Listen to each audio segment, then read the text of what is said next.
மக்கள் தொலைக்காட்சி நேயர்களுக்கு வணக்கம். இது மருத்துவ நேரம். இன்றைய மருத்துவ நேர நிகழ்ச்சியில் உடலில் ஏற்படும் நோய்களுக்கு அதற்கான சிகிச்சை முறைகள் குறித்து விளக்கம் அளிக்கிறார் இரத்த நாள அறுவை சிகிச்சை நிபுணர் பாலகுமார் அவர்கள். வணக்கம். வணக்கம்மா. எப்படி இருக்கீங்க? நல்லா இருக்கம்மா. இந்த நிகழ்ச்சி முழுக்க நம்ம ரத்த நாளங்கள் நரம்பு சுருள் சம்பந்தமா தான் பேச போறோம். பொதுவா பாத்தீங்கன்னா இந்த நரம்பு சுருள் நோய் இருக்கவங்களுக்கு அவங்களுடைய வாழ்க்கை தரத்துல என்ன மாதிரியான பாதிப்புகளை அது ஏற்படுத்தும், இந்த நோய் இருக்கவங்களுக்கு இதயம் சார்ந்த பாதிப்புகள் வரதுக்கான வாய்ப்புகள் அதிகமா இருக்குங்களா? அதை பத்தி கொஞ்சம் விளக்கமா சொல்லுங்க. இப்போ இந்த நரம்பு சுருள்ங்கிறது இப்போ வேரிகோஸ் வெயின்ஸ்னு இங்கிலீஷ்ல சொல்லுவோம். அந்த வெயினுங்கிற இதுனா தமிழில் வெயின்ஸுக்கு வெயின்ஸோட வேலை நார்மலாக ரத்தத்தை காலிலேருந்து இருதயத்துக்கு எடுத்துகிட்டு போகக்கூடிய பாதைகள் பேர் தான் வெயின்ஸ்ன்னு சொல்கிறோம். ஓகேங்களா? இப்போ ரத்த நாளங்களில் ரெண்டு வகை பண்ணோம். ஒன்று ஆர்ட்ரி தமனி, இன்னொன்று சிரைனா இந்த வெயின்ஸ்ன்னு சொல்லுவோம். இப்போ சிரையில் சார்ந்த வியாதி வர்றது தான் வேரிகோஸ் வெயின்ஸ். இந்த வேரிகோஸ் வெயின்ஸுங்கிறது பொதுவாக ஜனத்தொகையில் 100 பேரில் 25 பேருக்கு ரொம்ப காமனாக இருக்கும். ஸோ 25% ரொம்ப காமனான ஒரு வியாதி. ஒவ்வொருத்துக்கும் ஒவ்வொரு விதமான சிம்டம்ஸ் வேறு வேறு அந்த பாதிப்பு அதோடைய விதம் மாறிட்டு இருக்குமோ தவிர பட் இன்சிடென்ட்ஸ் ரொம்ப காமன். இப்போ வேரிகோஸ் வெயின்ஸ் டைரெக்டாக வேரிகோஸ் வெயின்ஸ் இருக்கவங்களுக்கு இருதய வியாதி வரணுங்கிற அவசியம் கிடையாது. அதாவது அந்த வேரிகோஸ் வெயின்ஸ்லேயே வேரியஸ் ஸ்டேஜஸ் இருக்குது. ஆரம்ப கட்டத்தில் வேரிகோஸ் வெயின்ஸ்னால தொந்தரவு தராமல் இருக்கும். ஓகேங்களா? சார் நம்ம ஸ்டேஜ் 1 ஸ்டேஜ் 2ங்கிறது ஆரம்ப கட்ட வேரிகோஸ் வெயின்ஸ். அதில் நம்மளுக்கு ரத்த நாளங்கள் தெரியும், காலில் தெரியும், பட் எந்த விதமான தொந்தரவும் தெரியாது. அந்த மாதிரி நபர்களுக்கு டைரெக்டாக இருதய பாதிப்பு இந்த வேரிகோஸ் வெயின்ஸால் ஒன்றும் கொடுக்காது. பட் இதே வயதான நபர்களுக்கு வேரிகோஸ் வெயின்ஸ் இருக்குன்னு வச்சுக்கோங்க. ஒரு நபர் 65 வயசுக்கு மேலே இருக்கார். அவர் வேரிகோஸ் வெயின்ஸ் ரத்த சுருள் கவனிக்காமல் வைத்தியம் பண்ணாமல் அப்படியே அவங்க இழுத்துட்டே போகும்போதும் மற்ற வியாதிகள் கூட அவங்களோட சேருது. அதாவது வயசானவங்களுக்கு சுகர் வரதுக்கு வாய்ப்புகள் ஜாஸ்தி, ரத்த கொதிப்பு வரதுக்கு ஜாஸ்தி, கொலஸ்ட்ரால் இருக்கக்கூடிய வாய்ப்புகள் ஜாஸ்தி, ஸ்மோக் பண்ணுவாங்க. ஸோ மற்ற வியாதிகள் கூட சேர்ந்து வர வர வர இந்த வேரிகோஸ் வெயின் அவங்களுக்கு இருதய பாதிப்புக்கான ஒரு கூட அது ஒரு காரணமாகவும் இருக்குது. ஏன்னா இந்த அட்வான்ஸ் வேரிகோஸ் வெயின்ஸ், அதாவது ஒரு சில நபர்களுக்கு அந்த வேரிகோஸ் வெயின்ஸ்லேயே ரொம்ப அட்வான்ஸ்டாக இருக்கும். எப்படின்னா காலில் வீக்கம் வரலாம், தோல் கலர் மாதிரி இருக்கலாம், ரிப்பீட்டடாக இன்ஃபெக்ஷன்ஸ் கால் திருப்பி அப்பப்போ வீக்கம் செவந்து போய் ஃபீவரோட இந்த மாதிரியான தொந்தரவு தர நபர்கள், அப்புறம் காலில் ஆறாத புண்கள் வர நபர்கள், அந்த வேரிகோஸ் வெயின்ஸ்னால காலில் புண் வரும், பிளட் கிளாட் வர நபர்கள், இந்த மாதிரி தொந்தரவு வயதாக போக போக இந்த வேரிகோஸ் வெயின்ஸோட தீவிரமும் ஜாஸ்தி ஆகும்போது அப்போ இவங்களுக்கு இருதய வியாதி இதனால் ஏற்படக்கூடிய வாய்ப்புகள் மிக அதிகம். ஓகேங்களா? இப்போ வேரிகோஸ் வெயின்ஸ் நபர்கள் காலில் வீக்கம் வருது, இல்லை ரிப்பீட்டடாக அரிப்பு ஏற்படுது, காலில் புண் வருதுன்னா அவங்க நடவடையெல்லாம் கம்மியாகிடும். ஏஜ் ஆகும்போது மற்ற வியாதிகளும் சேர்ந்து வரும்போது நடவடை இருந்தால் தான் ஏஜ் ஆகும்போது அவங்க ரத்த நாளங்களில் ஓடக்கூடிய ரத்தம் இருதயத்துக்கு திருப்பி சீராக போயிட்டு திருப்பியும் அது சர்க்குலேஷன் இருந்தால் தான் அவங்களுக்கு இன்னும் அந்த பர்ஃபெக்டாக சர்க்குலேஷன் போனதான் இந்த இருதய பாதிப்புகள் வராமல் இருக்கக்கூடிய வாய்ப்புகள் ஜாஸ்தி. பட் இந்த நீண்ட நாளாக கவனிக்காமல் அட்வான்ஸ் ஸ்டேஜில் வராங்க, காலில் புண்ணு, கால் வீக்கம், இன்ஃபெக்ஷன்லாம் வர நபர்களுக்கு வேரிகோஸ் வெயின்ஸால் இன்டைரக்டாக இருதய வியாதிகளுக்கு வரக்கூடிய வாய்ப்புகள் ஜாஸ்தி ஆகுது. இப்போ வேரிகோஸ் வெயினால் பாதிக்கப்பட்டவங்களுக்கு மீண்டும் மீண்டும் கால்களில் தொற்றுகள் ஏற்படுமா? ஆமாம், வேரிகோஸ் வெயின்ஸ் இருக்க நபர்கள் இப்போ நான் சொன்ன மாதிரி ஆரம்ப கட்டத்தில் எந்த தொந்தரவும் தராது. ஒரு நபருக்கு இந்த தொந்தரவு தரணும்னா மினிமம் ஆவரேஜாக 7 to 11 years அப்படி இருக்கும்போது தான் இந்த தொந்தரவு இல்லாமல் இருக்கக்கூடிய நபர்களுக்கு வேரிகோஸ் வெயின் வந்ததுக்கப்புறம் தொந்தரவு தரக்கூடிய ஒரு ஸ்டேஜுக்கு வராங்க. ஸோ தொந்தரவுனா என்னென்னா காலில் அவங்க நிற்கும் போது கால் வலி வர்றது, அதை கண்ட சதையில் கிராம்ஸ் வரும். நைட் படுக்கும் போது தொடையிலையோ கண்ட சதையிலோ மசில் கிராம்ஸ் நைட் படுக்கும் போது சிவியர் பெயினுக்கும் அந்த மசாஜ் பண்ண தான் கழுத்தும் கொடுத்து மசாஜ் பண்ணும்போது அவங்களுக்கு அந்த வலியே ரிலீஃப் இருக்கும். ரெண்டாவது கால் வீக்கம், நிற்க கீழே கணுக்கால் பக்கத்தில் கால் வீக்கம் வரும். படுத்து தூங்கி மார்னிங் எழுந்தாங்கன்னா காலையில் பார்க்கும்போது வீக்கம் இருக்காது, பட் சாயங்காலம் ஒரு சிலருக்கு தீவிரமாக இருக்கணும் காலையிலே வீக்கம் வந்துடும். ஒரு சிலருக்கு மத்தியானம் வரலாம், ஒரு சிலருக்கு நீண்ட நேரம் நின்று வேலை செய்யும்போது ஈவினிங் வரலாம். பட் கால் வீக்கம் வர நபர்கள் இவங்களாம் தொந்தரவு தர ஒரு கேட்டகரிக்கு வந்துடுறாங்க. அப்புறம் தோல் கலர் கீழே மாறுறது, புள்ளி புள்ளியாக இனிஷியலாக ப்ரௌனிஷ் ஸ்பாட்ஸாக இருக்கும், ப்ரௌன் கலரில், அப்புறம் போக அது பிளாக் கலராக மாறும். தோல் ரத்தம் தேங்க கீழே தோல் கலர் மாறும், கணுக்கால் பக்கத்தில் தோல் கலர் மாறும். அதுவும் ஒரு ஆரம்ப கட்டத்தில் கணுக்கால் பக்கத்தில் இருக்கலாம், அப்புறம் காலில் மேலே ஏறி நீ ஜாயிண்ட் கீழே வரல ஸ்கின் கலர் மாறதையும் நாங்கள் பார்த்துருக்கோம். இந்த மாதிரி நம்மளுக்கு ரிப்பீட்டடாக கால் அரிப்பு ஏற்பட்டு காலில் இன்ஃபெக்ஷன் வரக்கூடிய வாய்ப்புகள் நிறையா பார்க்குறோம். அது ரொம்ப நாளாக விட்டதுக்கப்புறம் ஒரு 60 வயசுக்கு அப்புறம் 65 வயசுக்கு அப்புறம் 70 வயசுக்கு அப்புறம் மற்ற வியாதிகளும் சேர்ந்து வரும்போது இந்த காலில் அரிப்பு ஏற்பட்டு அந்த அரிப்பு ஏற்படுறதுனால நகை கீறல்களால் காலில் தோல் இருக்கக்கூடிய அந்த கிராக்ஸ் ஏற்பட்டு அது வழியாக வந்து கிருமி உள்ளார ஏறி தோல் செவந்து போய் ஃபீவரோட கால் வீங்கி போய் கீழே எடுத்து வைக்க முடியாமல் பல வயதான நபர்கள் நம்ம பார்க்குறோம். அதுக்கு காரணம் வந்து உள்ளே இருக்கக்கூடிய வேரிகோஸ் வெயின்ஸை சரியான முறையில் கண்டுபிடிக்காதனால தான். காலில் இன்ஃபெக்ஷன் சொல்லிவிட்டு அவங்க பாட்டுக்கும் வந்து வெறும் மருந்து மாத்திரை ஆன்டிபயோட்டிக் கொடுத்துட்டு காலை எலிவேட் பண்ணி ஒரு 4-5 நாள் கழிச்சோ இல்லை 10 நாள் கழிச்சு சரியானோடனே உள்ளே இருக்க பிரச்சனை இதனால் காரணங்கிறது அவங்களுக்கு வந்து சரியான முறையில் அறிவுறுத்தப்படுறதும் கிடையாது, அவங்களுக்கு அது அவேர்னஸும் கிடையாது. ஏதோ காலில் சின்ன இன்ஃபெக்ஷன் வந்துடுச்சு, வயதாகி வந்துடுச்சு அப்படின்னு கால் மறுத்து போயிருக்கு, காலில் உணர்வு கம்மியாக இருக்குது, இன்ஃபெக்ஷன் அதை வந்துடுச்சுன்னு நினச்சிட்டு இருக்கிறாங்க. ஒரு சிலருக்கு சுருள் நரம்பு அந்த இன்ஃபெக்ஷன் நபர்களுக்கு வெளியில் தெரியும், ஒரு சிலருக்கு தெரியாமல் உள்ளே அமுங்கி இருக்கும், வெளியில் தெரியாது, ரத்தம் இப்போ இந்த சுருள் நரம்பில் என்ன முக்கியமான பிரச்சனைனா காலில் ரத்தம் தேங்க ஆரம்பிச்சிடும். வேரிகோஸ் வெயினில் ரத்த தேக்கம் காலில் கம்ப்ளீட்டாக அந்த ரத்தம் காலில் வந்து இருதயத்துக்கு ஃபுல்லாக போய் சேரதில்ல. ஒரு பார்ட் காலிலே தேங்கணும், ஒரு 20 to 30% காலில் தேங்க தான் இந்த கால் வீக்கம், அரிப்பு, தோல் கலர் மாறுறது. தோல் கலர் மாறினோன்னா அரிப்பு ஏற்பட்டோன்னே இன்ஃபெக்ஷன் ஸ்ப்ரெட் ஆகும். இன்ஃபெக்ஷன் கீழே இருக்கலாம், நடுக்காலுக்கு வரலாம், மேல் கால் பகுதிக்கு வரலாம். திரும்ப இன்ஃபெக்ஷன் வர நபர்களுக்கு நான் சொன்ன மாதிரி வயதான நபர்கள் இன்ஃபெக்ஷன் காலில் திரும்ப வரும்போது கண்டிப்பாக ஒரு டாப்லர் ஸ்கேன் பண்ணி பார்த்து உள்ள காலில் ரத்தம் தேங்குதா, வேரிகோஸ் வெயின்கான அறிகுறி இருக்காங்கிறது பார்க்குறது ரொம்ப அவசியம். ஏன்னா ரிப்பீட்டடாக இன்ஃபெக்ஷன் நபர்களுக்கு, ஏற்கனவே சுகர் இருக்க நபர்கள், இருதய வியாதி இருக்க நபர்கள், இந்த கால் இன்ஃபெக்ஷன்னால் ரத்தத்தில் உறையக்கூடிய தன்மைகளும் ஜாஸ்தியாகுது. ரிப்பீட்டட் இன்ஃப்ளமேஷனில் ரத்தத்தில் உறையக்கூடிய தன்மை நிறையா வரதுனால இது வந்து நம்ம அவ்வளோ கண்டுக்காமல் விட முடியாது. ஏன்னா ஏற்கனவே பல பிரச்சனை இருக்க நபர்கள் இதனால் ஒரு தூண்டுகோலாக ஆகி போய் காலில் பிளட் கிளாட் வர வாய்ப்பு இருக்குது. அந்த ரிப்பீட்டட் இன்ஃபெக்ஷனில் இருதய வியாதியோட தன்மை இன்னும் ஜாஸ்தியாகக்கூடிய வாய்ப்புகள் இருக்குது. நடவோட கம்மியாகிடுது. ஒரு வாட்டி வந்தால் திரும்பி வரும் இந்த காலில் இன்ஃபெக்ஷனுங்கிறது. ஏன்னா அந்த உள்ளார ரத்த தேக்கத்தை தீர்வு காணலன்னா இது திரும்பி வரும். அப்புறம் கால் தோல் கருப்பாய் குண்டாகி போய் புண்ணு ஏற்படுற வாய்ப்பும் இருக்குது. ஸோ வயதான நபர்கள் காலில் வீக்கம் ஏற்பட்டு இன்ஃபெக்ஷன் வந்து தோல் செவந்து போய் ஃபீவர், ரெட்னஸ், கால் கனமாக இருந்து காலை கீழே எடுத்து வைக்க முடியலன்னா ஒரு ரத்த நாள அறுவை சிகிச்சை நம்ம பார்த்து காலில் ரத்த தேக்கம் இருக்கா, ரத்த குழாயில் ஏதாவது அடப்பு இருக்கா, இதெல்லாம் பார்த்து அவங்க வந்து அதை கிளாரிஃபை பண்ணுறது ரொம்ப முக்கியம். ஏன்னா இப்போது 50 வயசுக்கு மேலே ரத்த நாளங்களில் வியாதிங்கிறது ஒரு இயற்கையாகவே ஏற்படக்கூடிய வாய்ப்புகள் ஜாஸ்தி. அது 60-65 போது ஜாஸ்தியாக தான் ஆகும்.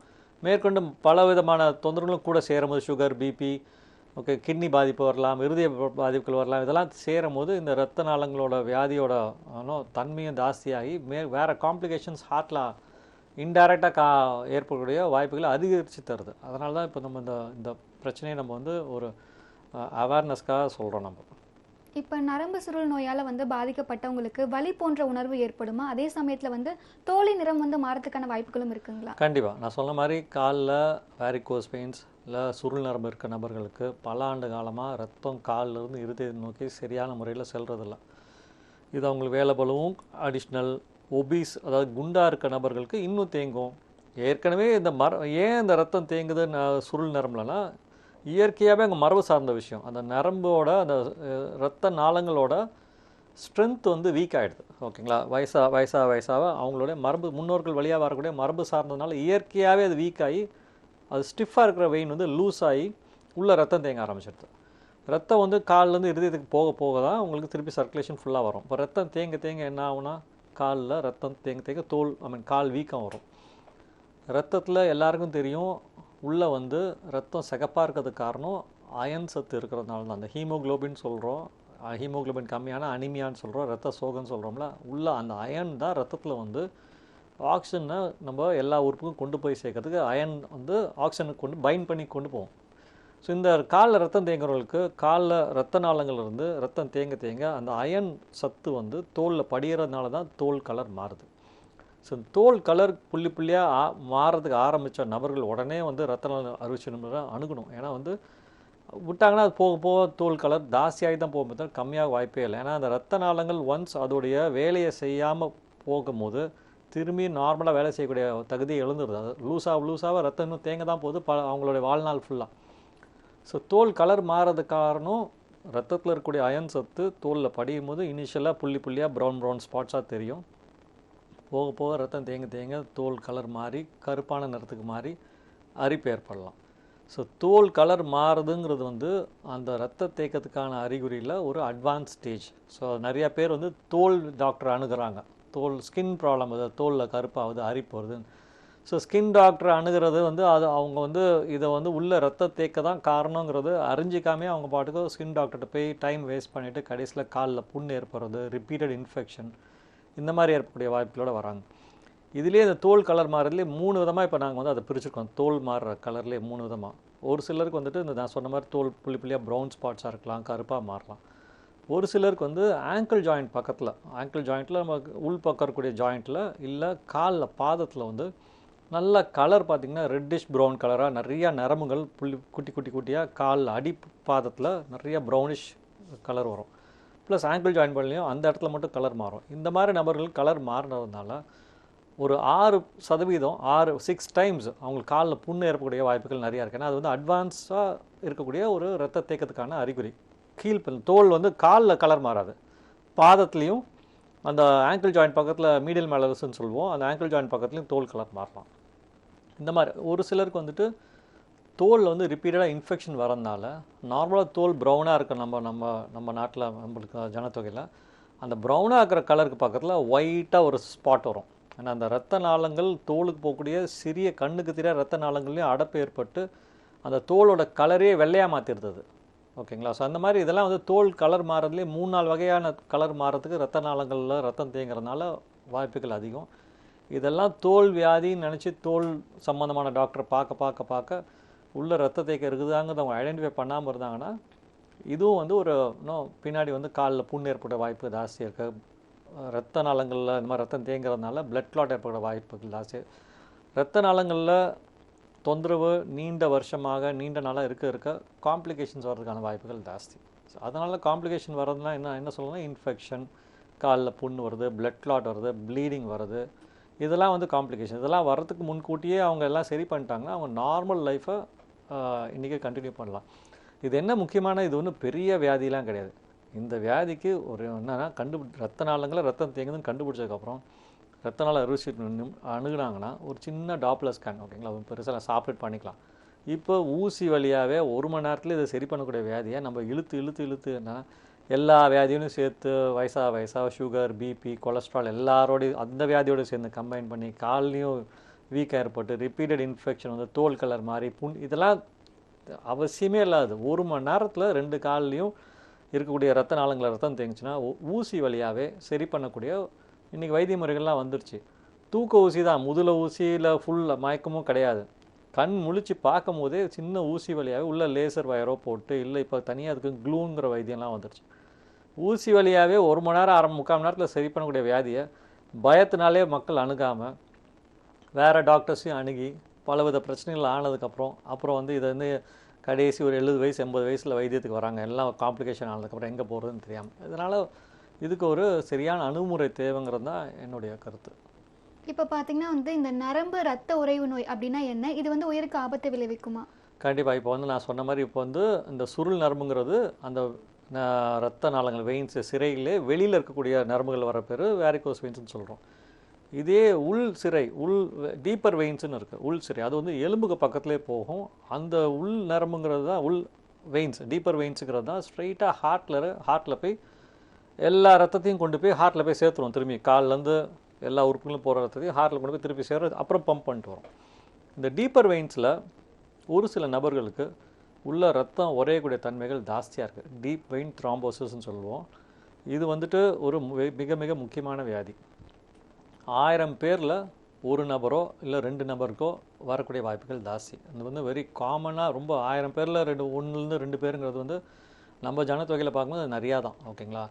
இப்போ இது என்னென்னா இதில் முக்கியமான விஷயம் என்னென்னா காலில் யாருக்கு இந்த ரத்தம் உறையக்கூடிய தன்மைகள்னு பார்க்கும்போது வயதான நபர்கள், நடவோட கம்மியாக இருக்க நபர்கள், ஓகேங்களா, செடன்ட்ரி லைஃப் ஸ்டைல், ரொம்பலாம் இல்லாமல் வீட்டுக்கு சும்மா நடக்கிறதே கஷ்டப்பட்டு ரொம்ப லேசியாக இருக்க நபர்கள், வயதான நபர்கள்.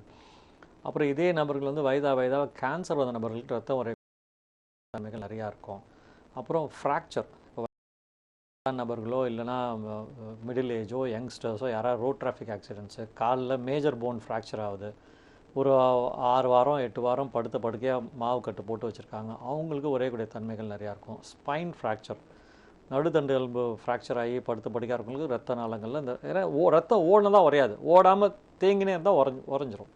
இந்த மாதிரி அவர்கள் அப்போ ஏதாவது ரிப்பீட்டட் இன்ஃபெக்ஷன், ஓகேங்களா, இன்ஃபெக்ஷன், ஃபீவர், இப்போல்லாம் வைரல் ஃபீவர்லேயே கூட ஒரு சிலருக்கு வந்துட்டு இந்த மாதிரி பிளட் கிளாட் வருது. கோவிட் வந்து ரொம்ப முக்கியமான ஒரு காரணம். பிளட் கிளாட் வரதுக்கு கோவிட் வைரஸ் வந்து ரத்த நாளங்களில் ஒரேக்கூடிய தன்மையை ரொம்ப ரிப்பீட்டடாக ஒரு வாட்டி பிளட் கிளாட் ஆனாலும் திரும்பி வரக்கூடிய வாய்ப்புகள் அந்த மாதிரி உண்டு பண்ணுச்சு.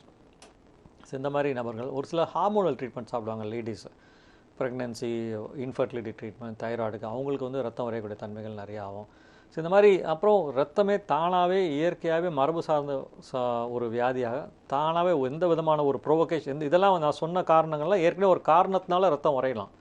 இது இல்லாமல் ஒரு சில நபர்கள் காரணமே இல்லை, அன்ப்ரோவோக்டுன்னு சொல்லுவோம், எந்த காரணமே இல்லாமல் ரத்தம் வரையக்கூடிய வாய்ப்புகள் இருக்குது. திடீர்னு ஒரு ஃபீவர் வரும், தண்ணி சரியாக குடிக்காம வாமிட் பண்ணுவாங்க, டீஹைட்ரேட் ஆவாங்க, பிளட் கிளாட் ஆகிக்கலாம். அன்ப்ரோவோக்டாக வரக்கூடிய வாய்ப்புகள் நிறையா. பிளட் கிளாட் அது ரத்தத்துக்குள்ளார மரபு சார்ந்த ரத்தம் உரையக்கூடிய தன்மை நிறையா ஆகக்கூடிய வியாதிகள், அது மரபு சார்ந்த ஜெனட்டிக் டிசீஸில் ஹைப்பர் கோஆகுலபிள் ஸ்டேட்டுன்னு சொல்லுவோம். ஸோ இந்த ரத்தம் வரையக்கூடிய யாருக்கு வருங்கிறத சொல்லிட்டேன். இப்போ இதில் என்ன பிரச்சனை அப்படின்னு பார்த்தீங்கன்னா, இதில் 2 விதமான பிரச்சனை. ஒரு பிரச்சனை, ரத்தம் வந்து உறைஞ்சதுக்கப்புறம் ஒரு 2 வாரத்தில் 4 வாரத்துக்கு ரொம்ப சாஃப்டாக இருக்கும், ஓகேங்களா, ரொம்ப அது வந்து கல் மாதிரி ஆகிறதுக்கு 4 வாரம் கழிச்சு தான் இறுகி போகும். அந்த ஃபஸ்ட்டு 2 வாரத்தில் 4 வாரம் வரையிலும் நிறையா பேருக்கு விவரம் தெரியாமல், இப்போ நான் ஒரு ரீசெண்டாக ஒரு யங்ஸ்டர் காலில் சின்ன ஃப்ராக்சர் பார்த்தேன். அவர் வந்து மாவு கட்டு போட்டிருந்தார், காலில் திடீர்னு ஒரு வீக்கம் காலில் வலி ஏற்பட்டு மாவு கட்டை கட்டினாங்க. அவர் ஃபிசியோதெரப்பி மசாஜ் பண்ணிட்டுருக்கார், உள்ள ரத்த பிளட் கிளாட் ஆகினே இருந்திருக்கு. ஆனால் தெரியாமல் கால் வீக்கம்னு நினச்சி மசாஜ் பண்ணி அந்த காலில் இருந்தக்கூடிய அந்த பிளட் கிளாட்டை அவரே புஷ் பண்ணி லங்ஸுக்கு கொண்டாந்து விட்டார், ஃபிசியோதெரப்பி பண்ண. ஸோ என்ன அதுதான்.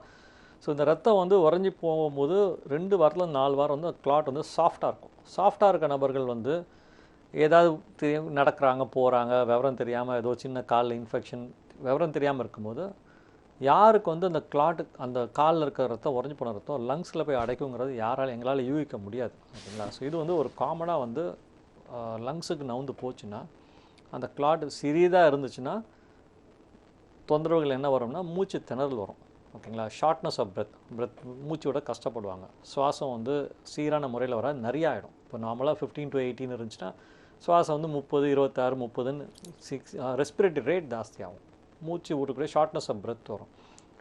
இது வந்து சின்ன சின்ன கிளாட்டு கால்னு மேலே போகும்போது அப்படியே அந்த மாதிரி வரும். ஒரு சிலருக்கு வந்து மேசிவாக கிளாட், நிறையா கிளாட் காலில் மொத்த கிளாட்டும் கொண்டு போய் லங்ஸில் அடைச்சிச்சுன்னா இது உயிரிழப்பு ஏற்படக்கூடிய ஒரு வாய்ப்பையும் உண்டு பண்ணும். இது வயதான நபர்கள் ஏற்கனவே மற்ற வியாதியும் சேர்ந்து இருக்கும்போது அந்த லங்ஸில் போய் அடைச்சிருந்தா ஆக்சிஜன் வந்து மற்ற உறுப்புக்கு போகிறது கம்மியாக போகுது. ஸோ அப்போ அவங்களுக்கு மற்ற ப்ராப்ளமும் நிறையா வரக்கூடிய வாய்ப்புகள் இருக்குது.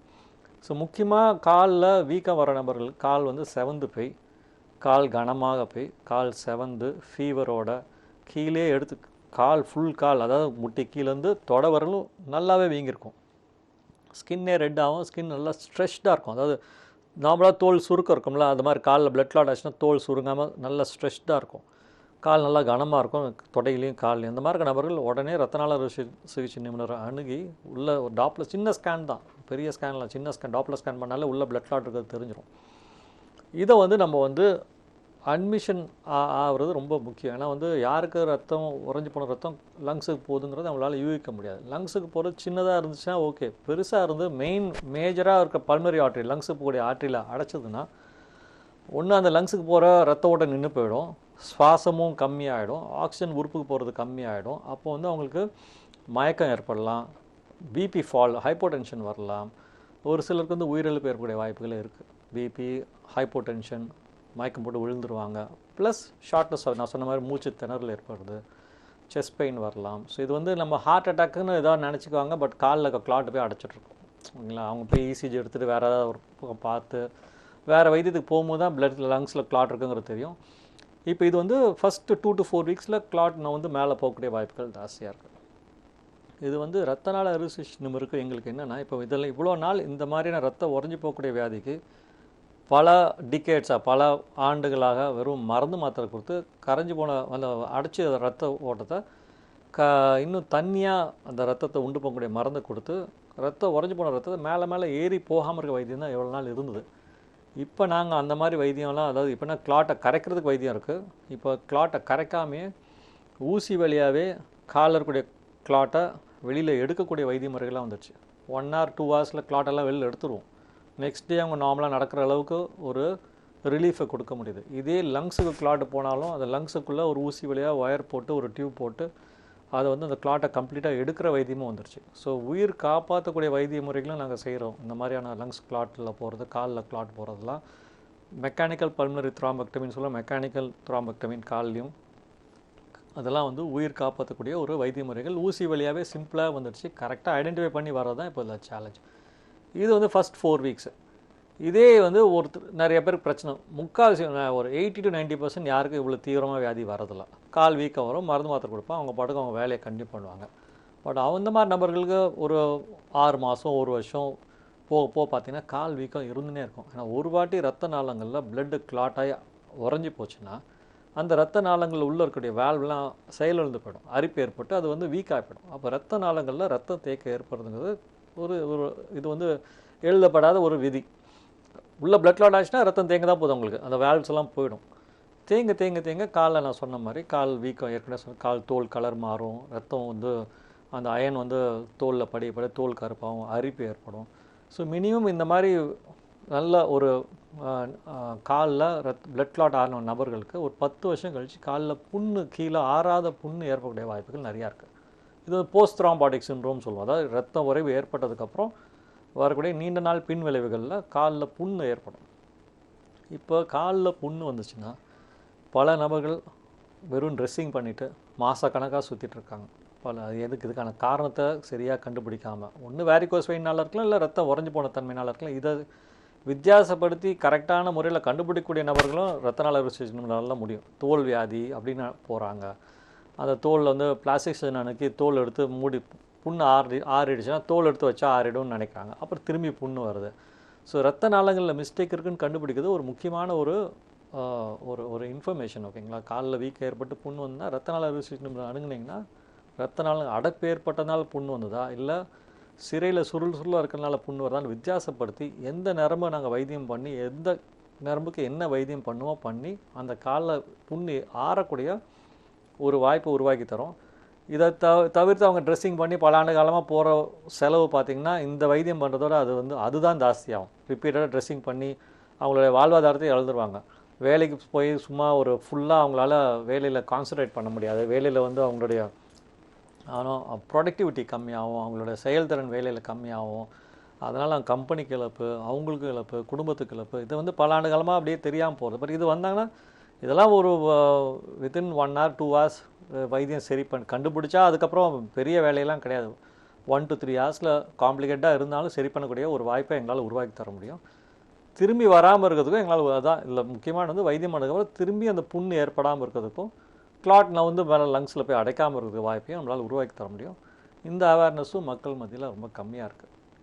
இப்போ பார்த்தீங்கன்னா இந்த புற தமனி நோய் அது எதனால் ஏற்படுது? அது மட்டும் இல்லாமல் இது ஒரு தனிநபருடைய வாழ்நாளை குறைக்கிறதுக்கான வாய்ப்புகள் இருக்குங்களா? கண்டிப்பாக. இப்போ இவ்வளோ நேரம் நான் சிறை சார்ந்த வெயின் சார்ந்த வியாதிகளை பற்றி பேசணும். ஓகேங்களா? இப்போ தமனி சார்ந்த வியாதிகள், ஆர்ட்ரி, அதுக்கும் ரத்த நாள அறுவை சிகிச்சை தான் பார்க்குறோம். ஆர்ட்ரி வெயின் ரெண்டுத்துக்குமே. இந்த தமனினா என்னங்கிறது எல்லாம் நாடி பல்ஸ் டொப்புன்னு கையில் வச்சா தெரியல, அது பேர் தான் தமனி. பல்ஸுங்கிறது நம்மளுக்கு உள்ள நம்ம இருதயம் எப்படி வேலை செய்யுதுங்கிறது எல்லோரும் கை வச்சு நாடி தானே பார்க்குறோம். ஸோ இருதயத்து எப்படி துடிப்பு எப்படி வேலை செய்யுதுங்கிறது நம்ம கடவுளாக கொடுத்துருக்காரு. டப்புன்னு வச்சு உடனே கண்டுபிடிக்குது. வெறும் கையில் வச்சாலே எல்லாருக்கும் தெரிய போகுது. அந்த காலத்தில் வைத்தியம் நாடி பார்த்து எல்லாம் பண்ணிட்டு இருந்தோம்.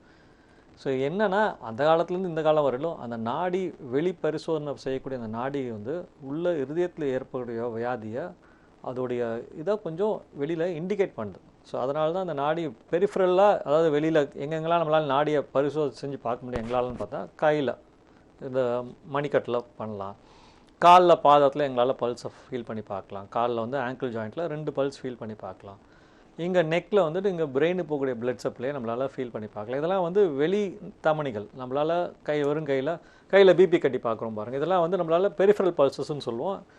இது இருதயத்தில் எப்படி சீராக வேலை செய்யுதுன்னு பார்க்குறதுக்கு நம்மளுக்கு ஒரு சில பாயிண்ட்ஸில் வச்சு பார்த்தாலே நம்மளுக்கு ஒரு ஐடென்டிஃபிகேஷனுக்கு ஒரு இண்டிகேஷன் தெரிஞ்சிடும். ஃபுல்லாக பண்ணுறதுக்கு முடியாது, ஓரளவு தெரிஞ்சிடும் ஆரம்ப கட்டத்தில். ஸோ நம்ம பெரிஃபரல், அதாவது வெளியில் இருக்கக்கூடிய தமனியோட செயல்திறன் எப்படி இருக்குங்கிறத வச்சுட்டே நம்ம இருதயத்தில் வியாதி வருமா வராதா, அவங்களுக்கு ரிஸ்க் இருக்கா இல்லையாங்கிறதுக்கு நம்ம ஒரு இண்டிகேட்டிவாக பண்ணுறதுக்கு ஒரு சில டெஸ்ட் எல்லாம் நம்ம பண்ணிகிட்ருக்கோம். ரத்த நாள அறுவை சிகிச்சை டிபார்ட்மெண்ட்டில் நாங்கள் இந்த மாதிரி பண்ணிகிட்ருக்கோம்.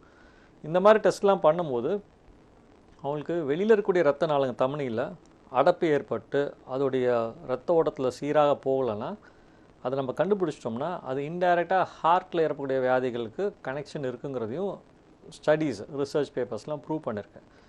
ஏன்னா இருதயம் வந்து அந்த தமனி, அதாவது இரத்த குழாய் இல்லாமல் இருதயம் கிடையாது. அதே மாதிரி அதாவது பைப் இல்லாமல் மோட்டர் கிடையாது, மோட்டர் இல்லாமல் பைப் கிடையாது. மோட்டர் பைப் ரெண்டுமே வந்து சிஸ்டர் கன்சர்ன் தான், ஒன்றுக்குள்ளே ஒன்று. வெறும் நம்ம தண்ணி மோட்டர் மட்டும் வச்சுட்டு வீட்டில் மோட்டர் மட்டும் வச்சுருக்க முடியாது, பைப்பு தான் வீட்டில் தண்ணி வந்து சேரும். அதே மாதிரி பைப்புங்கிறது அந்த இருதயத்தோட சேர்ந்த ஒரு சிஸ்டம் தான் தவிர இருதய வேலை ரத்த நாளங்கள் வேறங்கிறது கிடையாது. ஸோ முக்கால்வாசி இப்போ பார்க்குறோன்னா நம்ம ஓபிக்கு வந்து இப்போ ஜென்ரலாக வந்து ஒரு ஹாஸ்பிட்டலில் ஒரு 200 பேர் 300 பேர் ஒரு நாளைக்கு ஓபி வராங்கன்னா அதில் வந்துட்டு இந்த ரத்த நாளங்கள்ங்கிறது வயசாக அடைப்பு ஏற்பட்டுரும். யாருக்கு இந்த ரத்த நாளங்களில் பாதிப்பு வருங்கிறத பார்க்கும்போது நேரொருத்தங்க இணைப்பில் இருக்காங்க, பேசலாம். மக்கள் வணக்கம். வணக்கம் ஐயா, உங்க பேர் சொல்லுங்க, எங்கிருந்து இணைப்புக்கு வந்திருக்கீங்க? நான் புதுக்கோட்டை மாவட்டம் ஆலங்காட்டு வீரமணி பேரு. தொலைக்காட்சியோட ஒளி அளவை முற்றிலுமா குறைச்சிட்டு பேசுங்க ஐயா. ஓகேம்மா. உங்களுடைய சந்தேகத்தை மருத்துவர்கிட்ட கேளுங்க. Okay, thank you. Hello sir. வணக்கம் சொல்லுங்க. சார், எனக்கு வந்து இந்த முனங்கால் கீழே பேக் சைடில் வந்து வெரிகோஸ் வெயின் இருக்கு சார், நரம் புடச்சிருக்கு. சரிங்க. கீழே வந்து நான் ஒரு 12 hours ஸ்டாண்டிங் ஒர்க் தான் பண்ணிக்கிட்டு இருக்கேன். சரிங்க. கீழே கெண்ட காலுக்கு மேலே சார் ஒரு ரூபா காயின்ஸ்ல ஸ்கீன்ல வந்து ஒரு டாப் வச்ச மாதிரி புள்ளி மாதிரி பிளாக் அடிச்சு. சரிங்க. அது இப்போ என்னன்னாக்க இந்த வேலை பார்க்க வேலை பார்த்தா கால் கீழே மட்டும் வீங்கு நல்லா பயங்கரமா அந்த கருப்பு அடிச்சது வந்து இப்போ முன்னாயிடுச்சு. இன்ஜெக்ஷன் அனுப்பிச்சாதான் ரெட் கலர்ல ஸ்கீன் பூரா பரவ ஆரம்பிச்சிச்சு. சரிங்க. இந்த ஊர்ல வந்து காமிச்சோம், அவங்க வந்து இன்னொரு பேர் சொன்னாங்க வெரிகோஸ் வெயின்னால அது மாதிரி இருக்குன்னு சொல்லி ட்ரீட்மெண்ட் பண்ணோம். நேரம் ஆரி வந்துருக்கு, இந்த காட்டு மட்டும் பிளாக்கா இருக்குது, ஸ்கீன் ரெட் ஆன இடத்துல. இல்ல அதுக்கான வைத்தியம் நீங்க ரத்த நாள அறுவை சிகிச்சை அணுகி பண்ணீங்களா இல்ல ஜெனரலா பண்ணிட்டீங்களா வைத்தியம்? சார், ஸ்பெஷலிஸ்ட் தான் ஒரு டாக்டர் இருக்காங்க, புண்ணுக்குன்னு நல்லா. இல்ல அது இல்ல, இப்ப ரத்த நாள அறுவை சிகிச்சை நிபுணரை நீங்க அணுகல? ஆமாங்க சார், ஆமாங்க சார். ஏன்னா இது வந்து ரத்த நாளங்கள் சார்ந்த வியாதி. நான் இவ்வளவு நேரம் நான் சொல்லிட்டு இருந்த மாதிரி இதுக்கான உள்காரணம் ரத்த நாளங்கள்ல ரத்தம் தேங்குறதுனால. சரிங்க சார். இப்போ நீங்கள் வந்து வைத்தியம் பண்ணீங்க, புண்ணு ஆறிடுச்சுங்கிறது ஒரு நல்ல விஷயம். ஆனால் அதோடய அது உள்ள ரத்தம் தேக்கம் வந்து நிற்கிறதுக்கு வாய்ப்பே கிடையாது. அந்த ரத்த நாளங்கள் வந்து ஒரு வாட்டி செயலிழந்து போச்சுன்னா வாழ்நாள் ஃபுல்லாக செயலிழந்து போன ரத்த நாளங்கள் தான். சரிங்க சார். ஒரு சிலருக்கு ஆரம்ப இடத்துல புண்ணு வரும், இந்த மாதிரி தொந்தரவு வந்து ஆறும், அப்புறம் கொஞ்ச நாள் கழிச்சு திரும்பி வரும். புரியுங்களா? அதே இடத்துல வேற இடத்துல வருமா? இல்லை, அதே இடத்துல வர வாய்ப்பும் இருக்குது. உங்கள் ரத்த தேக்கம் வந்து நார்மலாக புண்ணு வரது வந்து அந்த கணுக்கால் பக்கத்தில் நீங்கள் சொல்கிற இடத்துல தான் வரும். ஓகேங்களா?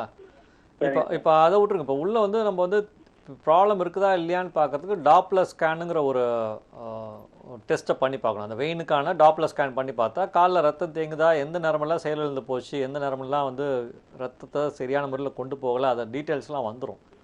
சரிங்க சார். அதெல்லாம் நீங்கள் டாப்லர் ஸ்கேன் பண்ணி பார்த்துட்டு ஒரு ரத்த நாள அறுவை சிகிச்சை நிபுணர் அணுகுனீங்கன்னா இது ஊசி வழியாகவே அந்த பிரச்சனையை ரத்த தேக்கம் ஏற்படக்கூடிய அந்த நரம்பை வந்து நம்ம வந்து அது நல்ல விதத்தில் செயல்படக்கூடிய வாய்ப்பே இல்லை. அது தவறாக வேலை செய்கிறனால தான் அந்த புண்ணு வருது. ரத்தம் தேங்கி போய் அந்த தோல் வெடித்து புண்ணு வருது. ஸோ அதுக்கான வைத்தியம் பண்ணுறதுல இப்போ எல்லாம் ஊசி வழியாகவே நம்ம ஒரு 1/2 மணி நேரம் 3/4 மணி நேரத்தில் பண்ணுறதுக்கான வாய்ப்புகள்லாம் வந்துருச்சு. நீங்கள் ஸ்கேன் பண்ணி பார்த்துட்டு ஒரு ரத்த நாள அறுவை சிகிச்சை நிபுணர் அணுகி நிரந்தர தீர்வுக்கான வழியை நீங்கள் கண்டுபிடிச்சி பண்ணிடுங்க. அழைத்தமைக்கு நன்றி ஐயா. நம்ம தொடர்ந்து பேசலாம் ஒரு சிறிய இடைவேளைக்கு பிறகு. மருத்துவ நேர நிகழ்ச்சியில் அடுத்து வருவது ஒரு சிறிய இடைவேளை.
இடைவேளைக்கு பிறகு மருத்துவ நேர நிகழ்ச்சி தொடர்கிறது. நம்ம வந்து புற தமனி நோய் பற்றி பேசிட்டு இருந்தோம். இந்த புற தமனி நோய் வந்து உள்ளவர்களுக்கு இதயம் சார்ந்த தமனி நோய்கள் வரதுக்கான வாய்ப்புகள் இருக்குங்களா? கண்டிப்பாக நான் சொன்ன மாதிரி இப்போ வந்து அந்த புறத்தமனிகள் பெரிஃபரல் பல்சஸை பார்க்கும்போது நம்மளுக்கு வந்து இருதயத்தில் இருக்கக்கூடிய வியாதிகளோட எக்ஸ்டென்ஷன் வந்து நம்மளுக்கு தெரியும். இப்போ நார்மலாக வந்து இப்போ எப்படின்னா வந்து இந்த இருதய வியாதி, இந்த புறத்தமனியில் இருக்கக்கூடிய வியாதிகள், பெரிஃபரல் ஆர்டரியல் டிசீஸ் இருக்கக்கூடிய வியாதிகள் இருக்க நபர்களுக்கு இருதய சார்ந்த வியாதிகள் இருக்கக்கூடிய வாய்ப்புகள் அதிகம். இதில் வந்து 2 கேட்டகரியா. ஒன்று, இந்த புறத்தமனி சார்ந்த நபர்களுக்கு வந்து தொந்தரவே இல்லாமல் இருக்க நபர்கள். ஓகே, புறத்தமனியில் பிரச்சனை இருக்கும், ஆனால் எதுவுமே தெரியாது, யாரும் கண்டுபிடிச்சிருக்க மாட்டாங்க, அந்த மாதிரி தொந்தரவே வெளில வராமல் சைலண்ட்டாக இருக்கும். ஒரு சில நபர்கள் புறத்தமனியில் வியாதி இருக்கும், ஆனால் தொந்தரவு வெளில தெரியும். ஸோ இந்த தொந்தரவு புறத்தமனினால் வரக்கூடிய தொந்தரவு என்னன்னு ஃபஸ்ட்டு பார்ப்போம். இந்த பெரிஃபரல் ஆர்டரியல் டிசீஸில் காலில் வெளி தமனிகளில், கையிலையோ கால்லையோ இல்லை வயிறுலையோ இருதயம் இல்லாத தமனிகளில் அடைப்பு ஏற்பட்டால் முக்கால்வாசி வந்து கால்லையோ கையிலையோ ஏற்பட்ட வியாதிகள்னால வரக்கூடிய தொந்தரவு என்னன்னு பார்த்தா, நடக்கும் போது ஒரு சிலருக்கு வந்து ஒரு 1/2 கிலோமீட்டர் நடப்பாங்க, கண்டசதையில் கால் வலி வரும், இல்லை தொடையில் கால் வலி வரும், அப்புறம் அப்படியே நடந்துட்டு இருப்பாங்க, உட்காருவாங்க, ஒரு 10 நிமிஷம் ரெஸ்ட் எடுத்துக்கப்புறம் திருப்பி நட ஆரம்பிப்பாங்க. இது ஆரம்ப கட்டத்தில் ரத்த நாளங்களில் அடைப்பு ஏற்படுறதால அந்த தசைகள் ரத்தம் சரியாக போகாதால மசில் பெயின் வரும். அது பேர் கிளாடிகேஷன் சொல்லுவோம். அது கண்டசதையில் எங்கே ரத்த குழாய் அடைப்பு ஏற்பட்டிருக்கோம், தொடையில் அடைப்பு ஏற்பட்டுச்சுன்னா கண்டசதையில் நடக்கும்போது கால் வலி வரும், நடக்க முடியாமல் உட்காருவாங்க, ஒரு 5 நிமிஷம் ரெஸ்ட் எடுத்துக்கப்புறம் திருப்பி நடக்க ஆரம்பிச்சிடுவாங்க. இடுப்பு பகுதியிலையோ வயிறு பகுதியிலையோ அடைப்பு ஏற்பட்டுச்சுன்னா தொடையில் வலி வரும், நடப்பாங்க, நான் சொன்ன மாதிரி 1/2 கிலோமீட்டர் 1 கிலோமீட்டர் ஏதோ ஒரு டிஸ்டன்ஸ் நடப்பாங்க, 1-2 கிலோமீட்டர்ஸ், அப்புறம் உட்காருவாங்க, திருப்பி நடக்க ஆரம்பிச்சிடுவாங்க. இதை வந்து அவங்க பெருசாக அதை வந்து வைத்தியம் பண்ணுங்கிற ஒரு எண்ணம் வராது, ஏன்னா நடக்க முடிகிறதுனால. இப்போ இதே போக போக போக என்ன ஆகும்னா, இரத்த நாளங்களில் அடைப்பு தீவிரமாக ஏற்பட அவங்க நடவோட வந்து 50 மீட்டர் ஆகலாம், 10 மீட்டர் ஆகலாம், நடக்க முடியாத தூரம், அது கொஞ்சம் தூரம் நடந்தாலே நடக்க முடியாமல் வலி தீவிரமாக வர்றதுனால அப்போ வந்து என்னன்னு தெரியாமல் டாக்டருங்களை அணுகிறதுக்கு அப்போ தான் அவங்க வருவாங்க. இது வந்து அதாவது கிரானிக் லோயர் லிம்ப் இஸ்கீமியான்னு சொல்லுவோம். நீண்ட நாட்களாக ரத்த நாளங்களில் அடைப்பு ஏற்படுறதுனால வரக்கூடிய தொந்தரவுன்னு சொல்லுவோம். இது இல்லாமல் ஒரு சில பேஷண்ட்களுக்கு கிரிட்டிக்கல் லிம்ப் இஸ்கீமியானா என்னென்னா, இப்போ ஹார்ட் அட்டாக் வந்ததுக்கப்புறம் எப்படி நம்ம இருதய டாக்டர் பார்க்க போகிறோம், அதே மாதிரி கால் அட்டாக்குங்கிறதுக்கு தான் இந்த கிரிட்டிக்கல் லிம்ப் சொல்கிறோம். அட்டாக்னா என்ன வரும், ஃபஸ்ட்டு நான் சொன்ன மாதிரி 1 கிலோமீட்டர் நடக்கலாம், அப்புறம் 50 மீட்டர் 10 மீட்டர் நடக்க முடியாத பிரச்சனை வரலாம். இது தீவிரமாக ஆகும்போது என்னென்னா, நைட்டு தூங்கும் போதும் எரிச்சல் வரும், காலை தொங்க போட்டாலே சரியான வலி வரும். அவங்களுக்கு வந்துட்டு ரெஸ்ட் பெயின் சொல்லுவோம், நைட்டு தூக்கம் போயிடும். ஏன்னா ரத்த நாளங்களில் சும்மா இருக்கும்போதே ரத்த நாளங்களில் வந்து ரத்தம் ஓட்டம் போய் கால் கீழே சேராதனால ரெஸ்ட் பெயின், தூக்கத்தில் தூக்க முடியாத நைட்டு சரியான வலி வரும். மருந்து மாத்திரை கொடுத்தாலும் அந்த வலி சரியாகாது, ஏன்னா ரத்த நாளங்கள் அடைப்பு ஏற்பட்டால் அந்த மருந்து மாத்திரை அந்த இடத்துல போய் சேர்றதுக்கான வாய்ப்பும் இல்லை. ரத்தோட வழியாக தான் மருந்து மாத்திரை போய் சேரணும், அடைப்பு ஏற்படுறதுனால மருந்து மாத்திரை கொடுத்தாலும் அந்த வலி சரியாகாது. இதுக்கப்புறம் என்ன ஆகும்னா, தோலில் கிராக் ஏற்பட்டு புண்ணு வரலாம். அந்த புண்ணு வந்து ஃபஸ்ட்டு ட்ரெஸ்ஸிங் பண்ணுவாங்க, அப்புறம் ஒரு 3 வாரம் 4 வாரம் ஆறாமல் போயிடும். தோல் கருத்து போய் புண்ணு வந்து ரொம்ப ட்ரையாக வெள்ளையாக, ஒரு செவந்து போன புண்ணாகவே இருக்காது, வெள்ளையாக ரொம்ப ட்ரையாக இருக்கும், இஸ்கிமிக் உண்டுன்னு சொல்லுவோம். 4 வாரத்துக்கு மேலே எந்த புண்ணு ஆறாத பட்சத்தில் இரத்த நாளங்களில் அடைப்பு ஏற்படுங்கிறது ஒரு எழுதப்படாத ஒரு நியதி. இரத்த நாள அறுவை சிகிச்சை நிபுணர் வந்தீங்கன்னா அது எந்த இடத்துல அடைப்பு ஏற்படுன்னு கண்டுபிடிச்சி நம்ம வைத்தியம் பண்ணலாம். ஸோ வந்து நான் சொல்ல மாதிரி நைட்டு தூங்க முடியாது, சும்மா இருக்கும்போதே கால் எரிச்சல் சரியான வலி வரும், மருந்து மாத்திரை கொடுத்தாலும் அந்த வலிக்கு வந்து தீர்வு ஏற்படாத ஒரு சூழ்நிலை வரும், கிரிட்டிக்கலாக ரொம்ப தீவிரமாக போகும்போது. அப்புறம் வந்து காலில் ஆறாத புண்ணு வரும். விரல் வந்து நுனி விரலோ கை விரலோ கால் விரலோ டோஸோ கருத்து போய் கேங்க்ரீன் அதாவது உயிரிழப்பு ஏற்பட்டுரும். கருத்து போய் அப்படியே கட்டைக்கால் இது மாதிரி தொங்கின்னு இருக்கும், கால் ரொம்ப கருத்து போய் கருப்பாகி போய், இது பேர் கேங்க்ரீன் சொல்லுவோம். இதுதான் ஹார்ட் அட்டாக் வந்த மாதிரி காலுக்கு ஒரு அட்டாக் வந்திருக்குங்கிறது. இது வந்து கடைசி ஸ்டேஜில், அதாவது ஆரம்ப கட்டத்திலே கவனிக்காமல் கடைசியில் வந்து இந்த மாதிரி ஒரு சூழ்நிலை வந்துட்டு அப்புறம் தான் டாக்டர் அணுகி வராங்க. அது கடைசியில் வரும்போது அந்த சதைக்கு போன உறுப்புக்கு போகிற ரத்தோட நின்னதுக்கப்புறம் அந்த கால் விரல் போயிடுச்சுன்னா அது திருப்பி நம்மளால் கலர் போய் கருப்பாகி போயிடுச்சுன்னா நல்ல விதத்தில் மாற்றுறதுக்கான வாய்ப்புகள் கம்மி. ஸோ இந்த மாதிரி நபர்கள் பார்க்கும்போது அட்லீஸ்ட் ஒரு 20% வந்து இந்த மாதிரி நபர்கள் வந்து காலுக்கு வந்து ஆம்புடேஷன் பண்ணுறோம். கால் ஆம்புடேஷன்னா காலை முட்டிக்கு கீழேயோ முட்டிக்கு மேலேயோ இந்த கிரிட்டிக்கல் ஸ்டேஜில் வரும்போது காப்பாற்ற முடியாத சூழ்நிலை வர நபர்கள் கால் இழப்பு ஏற்படைய வாய்ப்புகள் மிக அதிகம். இப்போ இதை வந்து நம்ம வைத்தியம் பண்ணி புதுசாக வந்துருக்கிற வைத்திய முறைகளில் நம்ம இந்த 20% கால் ஆம்புடேஷன் பண்ண நபர்களை இப்போ நாங்கள் கம்மி பண்ணிட்டு வரோம். இப்போ நம்ம நாட்டு ஜனத்தொகையில் முட்டிக்கு மேலே முட்டிக்கு கீழேயோ கால் எடுக்கக்கூடிய நபர்கள் 100 பேரில் பார்த்தீங்கன்னா 85% 100 பேரில் 85% ஆக்சிடென்ட் இல்லாதனால தான் கால் எடுக்கணும். அந்த ஆக்சிடென்ட் இல்லாத நபர்களுக்கு காலில் இரத்த குழாய் அடைப்பு ஏற்படுறதுனால தான்.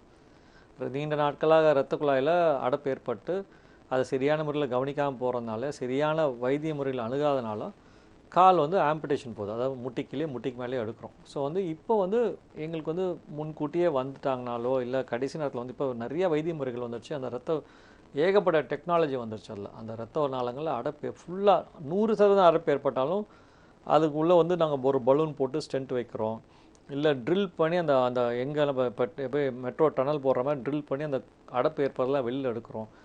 அப்புறம் இதே வந்து இரத்த நாளங்களில் கல் மாதிரியான சுண்ணாம்பு சத்து படியும், கால்சிஃபைட் பிளட் வெசல்னு சொல்லுவோம். இரத்த நாளங்களில் கல் விரிவக்கூடிய தன்மை சுருங்கி போய் அப்படியே நின்று போயிடும். கல் சுண்ணாம்பு சத்து படிக்கிறதுனால கால்சியம் அதுக்கும் இப்போ வைத்தியம் வந்து கிராக் பண்ணி அந்த இரத்த நாளங்களில் இன்னும் கொஞ்சம் ஃப்ளெக்சிபிள் ஆக்கிறதுக்கான வைத்திய முறைகளும் பண்ணுறோம். இந்த இரத்த நாள அறுவை சிகிச்சை துறையில் நிறைய அட்வான்ஸ்மெண்ட்ஸ் வந்ததுனால கால் இழப்பு ஏற்படுறத எங்கள்கிட்ட வந்தோம்னா எவ்வளோக்குள்ள கம்மி பண்ணி காலை காப்பாற்றக்கூடிய சூழ்நிலை பண்ண முடியுமோ நாங்கள் பண்ணுறதுக்கான ஒரு வாய்ப்பு இப்போ உருவாக்கிட்டு வருது. இப்போ கால் எடுக்கிறது மட்டும் 20% கால் எடுக்கிறது மட்டும் இல்லை, ஒரு வருஷத்தில் அவங்க 40 இந்த மாதிரி நபர்கள் 40% இந்த மாதிரி கால் எடுத்த நபர்கள் ஹார்ட் அட்டாக் வந்து உயிரிழப்பு ஏற்பட்டது 1 இயரில். ஸோ அவங்களுக்கு வந்து இன்டைரக்டாக வந்து உயிரும் இழப்பு ஏற்படக்கூடிய ஒரு வாய்ப்பு இந்த இரத்த நாளங்கள் அடைப்பு ஏற்படுறதுனால வருது. சொல்லுங்க. நேர் ஒருத்தங்க இணைப்பில் இருக்காங்க, பேசிடலாம். மக்கள் வணக்கம். வணக்கம் மேடம். வணக்கம்மா, உங்க பேர் சொல்லுங்க, எங்கிருந்து இணைப்புக்கு வந்திருக்கீங்க? நான் ஹேமா கும்பகோணத்துல இருந்து பேசுறேன் மேடம். வேரிகோஸ் வெயின்ஸ் ப்ராப்ளம் இருக்கு. மருத்துவர்கிட்ட உங்களுடைய சந்தேகத்தை தொடர்ந்து கேளுங்கம்மா. வணக்கம்மா, சொல்லுங்கம்மா. டாக்டர் சார், எனக்கு வந்து ஏஜ் 51. சொல்லுங்க. ஒரு 5 இயர்ஸ் பேக் வந்துட்டு இந்த varicose veins problem first start ஆயிட்டு ப்ளீடிங் ஆயிடுச்சு. சரிங்கம்மா. அபவ் பிலோ நீ அண்ட் கீழ ஃபுல்லா. சரி சரி. இந்த ஸ்பாட்டா வந்து ப்ளீடிங் ஆச்சு, ஒரு 2-3 டைம் ஆச்சு. சரி. அப்ப வந்து ட்ரீட்மெண்ட் எடுத்துட்டு அந்த ஸ்டாட்டின்ஸ் போட சொன்னாங்க. சரிங்க. இப்ப ப்ளீடிங் இல்ல, ஆனா வந்து பெயின் வருது, நடந்துட்டா கால் வீங்கிருது. அதுக்கு வந்துட்டு என்ன சார் ட்ரீட்மெண்ட் பண்ணணும்? அதாவது இப்போ என்னன்னா, அந்த ப்ளீடிங் வருதுங்கிறதே வந்துட்டு உங்களுக்கு நீண்ட நாட்களாக அந்த காலில் ரத்தம் தேங்குறதுனால அந்த வேரிகோஸ் வெயின்ஸ் எல்லாம் ரத்த தேக்க ஏற்பட்டு எந்த வெயின் வீக்காக இருக்கோ அந்த வீக் ஸ்பாட்டில் வெடிச்சு ப்ளீட் ஆயிருக்கு. ஓகேங்களா? இப்போ என்னன்னா, அது ப்ளீட் ஆகுறதுங்கிறது வந்து நீங்கள் காலை தூக்கி வச்சுட்டு ஒரு ½ hour நீங்கள் அதை நல்லா அழுத்தம் கொடுத்தீங்கனாலே நின்று போயிடும். ஸோ நீங்கள் அது ப்ளீடு அது ஒரு 2 or 3 டைம்ஸ் ஆச்சு, நின்னுடுச்சு. இப்போ என்ன ப்ராப்ளம்னா, அதான் நான் என்ன சொல்ல வரேன்னா, அதோட இந்த பிரச்சனை நிற்கிறது கிடையாது. ப்ளீடிங் நிற்கிறதுனால அந்த உள்ள ரத்த நாளங்கள் சரியாயிடுச்சுன்னு கிடையாது. அந்த ப்ளீடிங் ஆகிறது வந்து உங்களுக்கு ஒரு இண்டிகேஷன். அந்த வேரிகோஸ் வெயின்ஸுக்கு நீங்கள் நிரந்தர தீர்வு காண்றதுக்கு நீங்கள் வந்து அந்த வைத்தியம் பண்ணிட்டீங்கன்னா இந்த தொந்தரவு திரும்பி வராமல் இருக்கும். ஓகேங்களா? ஸோ அதனால் நீங்கள் வந்து இதுக்கு ஒரு டாப்லர் ஸ்கேன் பண்ணி பார்த்துட்டு திருப்பியும் அந்த வேரிகோஸ் வெயின்ஸு எங்கெங்கே இந்த பகுதியெலாம் இன்வால்வ் ஆகிருக்கு, எந்தெந்த நரம்பு ரத்த நாளங்களாக பாதிச்சிருக்குங்கிறத கண்டுபிடிச்சி ஒரு ரத்த நாள அறுவை சிகிச்சை நிபுணர் அணுகுனீங்கன்னா இதுக்கான சரியான தீர்வுக்கு வந்து நிரந்தரமாக பண்ணி தரக்கூடிய ஒரு வாய்ப்பு எங்களால் உருவாக்கி தர முடியும். அழைத்தமைக்கு நன்றிம்மா. இப்போ பொதுவாக பார்த்தீங்கன்னா வந்து இந்த நாள்பட்ட சிறுநீரகம் சார்ந்த பிரச்சனை உள்ளவர்களுக்கு வந்து புறத்தாமணி நோய் வருவதற்கான வாய்ப்பு இருக்கா? கண்டிப்பாக. இப்போ நான் சொன்ன மாதிரி இரத்த நாளங்கள் வந்து இருதயத்துக்கு மட்டும் இல்லை, மூளைக்கு போகிற இரத்த நாளங்களும் நாங்கள் தான் பார்க்குறோம். எல்லா உறுப்புக்கு போகிற ரத்த நாளங்களும், வயிறுக்கு போகிறது, கிட்னிக்கு போகிறது, லிவருக்கு போகிறது, காலுக்கு போகிறது, கைக்கு போகிற எல்லா ரத்த நாளங்களையும் வைத்திய ஒரு துறையாக தான் இந்த ரத்த நாள அறுவை சிகிச்சை துறை இருக்குது. எல்லா உறுப்புலையும் வயசாக நான் சொன்ன மாதிரி யாருக்கு பிரச்சனைகள் வரலாம். வயதான நபர்களுக்கு கிட்னியில் பாதிப்பு வரலாம், சுகர் இருக்க நபர்களுக்கு பாதிப்பு வரலாம், பிபி இருக்க நபர்களுக்கு பாதிப்பு வரலாம். ஸோ ரத்த நாளங்களில் வியாதி வரும்போது கிட்னிக்கான பாதிப்பு ஏற்படக்கூடிய வாய்ப்புகள் இருக்குது. நேர் ஒருத்தங்க இணைப்பில் இருக்காங்க, பேசிடலாம். மக்கள் வணக்கம். வணக்கம் மேம். வணக்கம் ஐயா, உங்க பேர் சொல்லுங்க, எங்கிருந்து பேசுறீங்க? பேர் குமார் மேம். நான் ஊர் வந்து திருநெல்வேலி, இப்போ ராய்ப்பூர்ல வேலை பார்க்குறோம் மேம். மருத்துவர்கிட்ட உங்களுடைய சந்தேகத்தை தொடர்ந்து கேளுங்க ஐயா. Okay ma'am. ஓகே. வணக்கங்க, சொல்லுங்க. வணக்கம், சொல்லுங்க சார். வணக்கம் சார். நான் சிஆர்பிஎஃப்ல ஒர்க் பண்றேன் சார். சரிங்க சார். இந்த எங்களுக்கு இயர்லி மெடிக்கல் வருவாங்க சார். மெடிக்கல் பண்றப்போ என்னன்னா சார், பிபிலாம் வந்து டெய்லி ரன்னிங்லாம் பண்ணுவேன். பண்ணிட்டு வந்தா 130-90 வருது பார்த்துக்கிடுங்க. சில நேரம் அதோட கம்மியாவே வருது. சரி. ஆனாலும் சில நேரங்கள்ல வந்து சார் உடம்பு வந்து கொஞ்சம் மெலிவா இருக்குன்னா டெய்லி ஓடுறேன் சார், அதனால இருக்குது. சில நேரங்கள் நரம்புகள்ல வந்து சில சின்ன புடைப்புகள் மாதிரிலாம் இருக்குது. இது எந்த மாதிரி ப்ராப்ளங்கள் இருக்க வாய்ப்பு இருக்கு சார்? இல்லை அது நான் அதாவது ஒரு ஒல்லியாக இருக்க நபர்களுக்கு நான் வெயின் வெளியில் தெரியறதுனால பாதிப்பு ஏற்படுன்னு அவசியம் கிடையாது. இப்போ வெயின் வெளியில் தெரிஞ்சாலும் கால் வீக்காக இருப்பது, தோல் கலர் மாறுறது, மசில் கிராம்ப்ஸ் வர்றது, இந்த மாதிரி சிம்டம்ஸ் இருக்கும்போது தான் நம்ம வந்து அது உண்மையாக பிரச்சனை தருதாங்கிறது நம்மளால் உறுதியாக சொல்ல முடியும். ஒரு சிலர் ஒல்லியாக இருக்க நபர்களுக்கு நார்மலாகவே வெயின்ஸ் வெளியில் தெரியலாம். ஸோ நீங்கள் தொந்தரவு ஏதாவது இருந்துச்சுன்னா நீங்கள் அதுக்கான ஸ்கேன் பண்ணி பார்த்துட்டு ரத்த நாள அறுவை சிகிச்சை நிபுணர் அணுகுனீங்கன்னா தொந்தரவு இருக்குதா இல்லையாங்கிறத கன்ஃபார்ம் பண்ணி சொல்ல முடியும். சார் இன்னொரு சின்ன ஹெல்ப் சார். சொல்லுங்க சார் இப்போ வந்து நம்ம ஏற்கனவே இப்போ ஏஜ் வந்து 47 இயர்ஸ் சார். நான் இப்போ மேக்சிமம் சுகர் இந்த மாதிரி இதெல்லாம் எதுவும் கண்ட்ரோலா இருக்குன்ட்டு நான் இனிப்புகள்லாம் யூஸ் பண்றது இல்ல. சரிங்க. அது மாதிரி எண்ணெய் இந்த மாதிரி பண்டங்களுமே ரொம்ப கம்மியா பண்ணிட்டேன். அது மாதிரி இருக்கனால நல்லது தானே சார்? என்ன சார்? நல்லதான், கண்டிப்பாக நல்லதான். நீங்கள் ஒரு மாஸ்டர் செக்அப் வருஷத்துக்கு ஒரு தடவை பண்ணி பார்த்துக்கோங்க. உங்களுக்கு HbA1cன்னு பண்ணிங்கன்னா சுகர் வருதா வரலையாங்கிறது தெரிஞ்சிடும். கொலஸ்ட்ராலாம் செக் பண்ணிங்கன்னா பிளட் டெஸ்ட்டும் செக் பண்ணி பார்த்துக்கோங்க சைட் பை சைடா. ஓகேங்களா? அழைத்தமைக்கு நன்றி ஐயா. மற்றும் ஒரு நேர் இணைப்பில் இருக்காங்க, பேசலாம். மக்கள் வணக்கம். வணக்கம் மேடம். வணக்கம் ஐயா, உங்க பேர் சொல்லுங்க, எங்கிருந்து பேசுறீங்க? என் பேர் ஆனந்தராஜ், பெங்களூர்ல இருந்து பேசுறேங்க மேம். மருத்துவர்கிட்ட உங்களுடைய சந்தேகத்தை தொடர்ந்து கேளுங்க ஐயா. சார் வணக்கம். வணக்கம், சொல்லுங்க சார். எனக்கு வந்து காலில் கேங்க்ரைன் ஆயிட்டு ஒரு குதிகாலில் ஒரு சைடில் வந்து கேங்க்ரைன் ஆயிடுச்சு. அது வந்து 2 வருஷமா இருக்கு. சரிங்க. அது இது பண்ணிட்டு ஆப்ரேஷன் பண்ணி அதை சரி பண்ணலான்னு பார்த்தாங்க. அது குதிகாலில் கீழே போயிடுச்சுங்க. அது இன்னும் சரியாகல இன்னும். சரிங்க. 2 வருஷமா அது நீங்க சொன்ன மாதிரி அதை நாங்கள் இது பண்ணிட்டே தான் இருக்கோம். இன்னைக்கு வரைக்கும் ட்ரெஸ்ஸிங் பண்ணிட்டே இருக்கோம். என்னுடைய பாடி வெயிட்னால அது 6 வேற சொல்றாங்க. எவ்வளவு வெயிட் இருக்கீங்க? வெயிட் வந்து நான் 59 இருக்கிறேன். ரொம்ப ஒன்றும் இல்லையா? அது ஒன்றும் ஒபீஸ்லாம் கிடையாது. சுகர் இருக்கா உங்களுக்கு? சுகர் இருக்கு சார், 17 வருஷமா இருக்கு. சார் அதான் இப்போ இந்த சுகர் இருக்க பேஷண்ட்ஸ்ல என்னன்னாங்க ரத்த நாளங்கள் அடைப்பு ஏற்படுகிற வந்து வாய்ப்புகள் ஜாஸ்தி. அதுல இன்னொரு விஷயம்னாக்கா எனக்கு வந்து கையில வந்து அடிக்கடிக்கு 2 கையிலயும் கொப்பளங்க வருது சார். சரிங்க. இந்த நடுவிரல்லையும் 2 நடுவிரல்ல சின்ன சின்ன கொப்பளம் வந்துட்டு அது கொஞ்ச நாள் ஆன உடனே அதே அமுங்கிடுது. ஆறாம போகுது. அது சுகர் அப்படியே கருப்பாயிடுது. சுகர் சீரான முறையில் கண்ட்ரோல் இல்லைனாலும் இன்ஃபெக்ஷன் வரக்கூடிய வாய்ப்புகள் ஜாஸ்திங்க. அது ஒன்று. ரெண்டாவது, சுகர் பேஷண்ட்ஸில் நீங்கள் சுகர் கண்ட்ரோலில் வச்சிருந்தாலுமே கூட உங்களோட எதிர்ப்பு சக்தியும் கம்மியாக இருக்கும். வெள்ளை அணுக்கள் நல்லபடியாக வேலை செய்யக்கூடிய தகுதியை அது கம்மியாக தான் இருக்கும். அதனால் இன்ஃபெக்ஷன் வரதுக்கான இது ரொம்ப காமன். நீங்கள் சுகரை கண்ட்ரோலில் வச்சுக்கோங்க. முன்கூட்டியே வரும்போது அந்த கைக்குள்ள என்ன பிரச்சனை வருதோ நீங்கள் ஃபஸ்ட்டே ப்ரிவென்டிவாக இருந்தீங்கன்னா அது காம்ப்ளிகேட் ஆகாது. இப்போ காலை பொறுத்த வரையிலும் ரத்த நாளங்களில் பல இடங்களில் அடைப்பு ஏற்படக்கூடிய வாய்ப்புகள் இருக்குது. அதாவது ஒரு இடத்துல மட்டும் அடைப்பு ஏற்படுறதுனால இந்த வியாதி காலில் புண்ணை வர்றது கிடையாது. வயிறில் அடைப்பு ஏற்பட்டாலும் காலுக்கு போகிற ரத்த ஓட்டத்தில் வயிற்றுலேருந்தே தடைப்படலாம். காலில் தொடையில் அடைப்பட்டாலும் கீழே பாதத்துக்கு போகிறது தடைப்படலாம். முட்டி கீழேயும் அடைப்பு ஏற்படலாம். பாதத்துலேயே அடைப்பு ஏற்படலாம். இப்போ நாங்கள் இப்போ வந்து எங்கள்கிட்ட இப்போ புதுசாக வைத்திய முறைகள் எப்படி வந்துடுச்சுன்னா, இந்த அடைப்புகள் எந்த இடத்துல ஸ்பெசிஃபிக்காக இருக்குது, முட்டிக்கு மேலே இருக்கா, முட்டி கீழே இருக்கா, இல்லை காலுக்குள்ளாரே இருக்காங்கிறத கண்டுபிடிச்சி இப்போ கால் பாதம் அந்த நுனி விரல் வரையிலும் இருக்கக்கூடிய ரத்த குழாயில் அடைப்பு ஏற்பட்டாலும் சரி பண்ணுற அளவுக்கு வைத்திய முறைகள் வந்துருச்சு.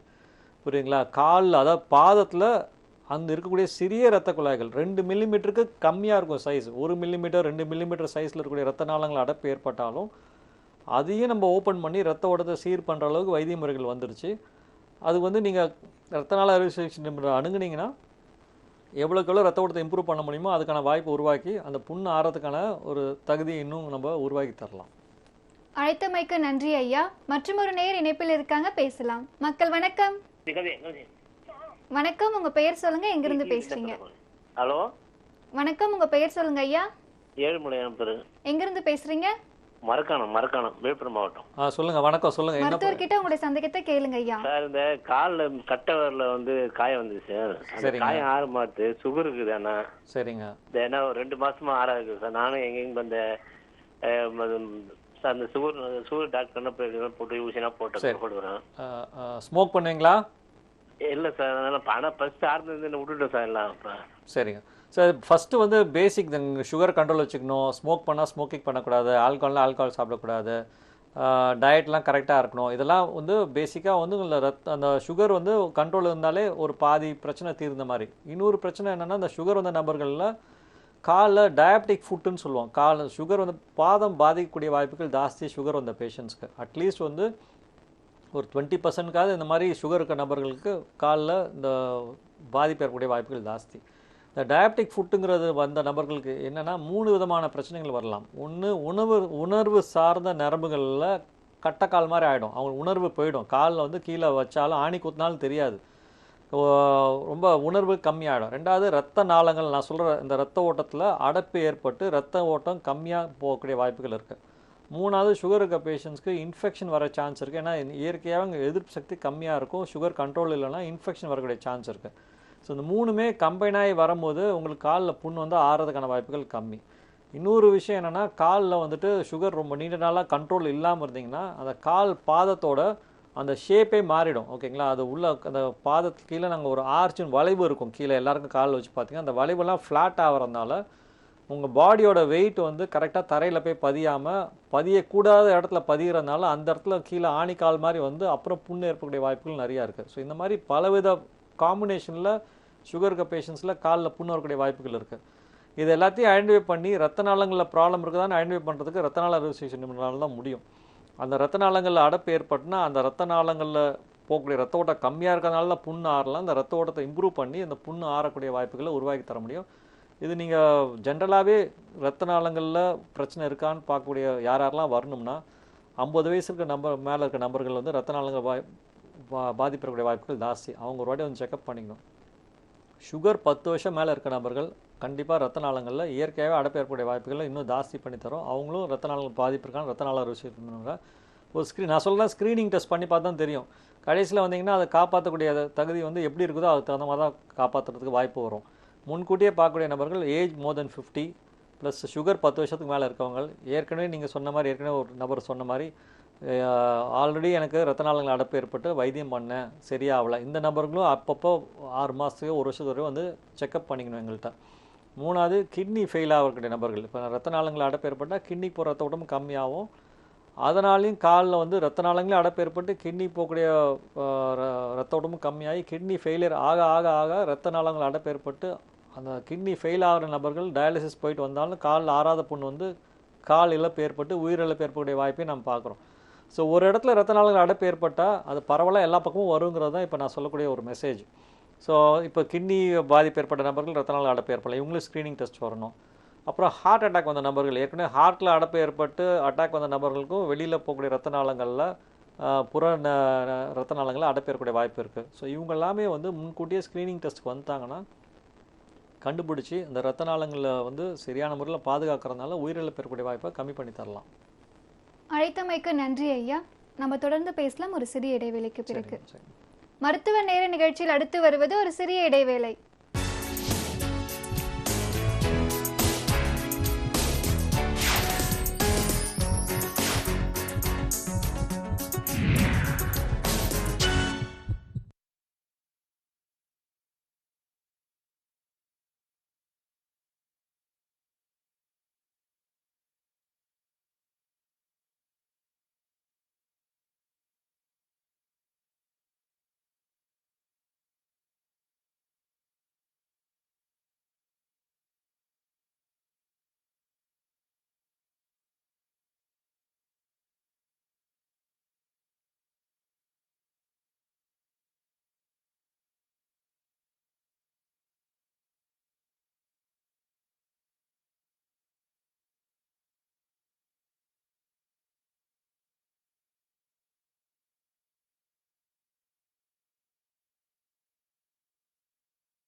இடைவேளைக்கு பிறகு மருத்துவ நேர நிகழ்ச்சி தொடர்கிறது. நேயர் ஒருத்தங்க இணைப்பில் இருக்காங்க, பேசலாம். மக்கள் வணக்கம்.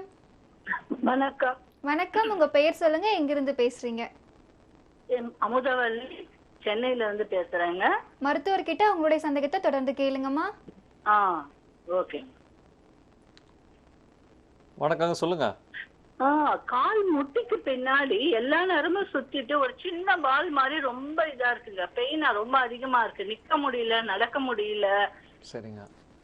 அது எல்லா நேரமும் சுத்திட்டு இருக்கு. அதுக்கப்புறம் உட்கார்ந்துட்டு எக்ஸசைஸ் கொஞ்சம் செய்யும் போது கொஞ்சம் ரிலீஃப் ஆகுது. நல்லா காலை நல்லா அகண்டு வச்சுட்டு பண்ணும்போது நல்ல இதா இருக்கு. எனக்கு கொஞ்சம் ரிலீஃபா இருக்கு. கால் வீக்கம் வருதுங்களா? கால் வீக்கம்? ஆமாங்க, கால் வீக்கம் வருது. 2 காலும் வீங்குது. தோல் கலர் ஏதாவது மாறி இருக்கா?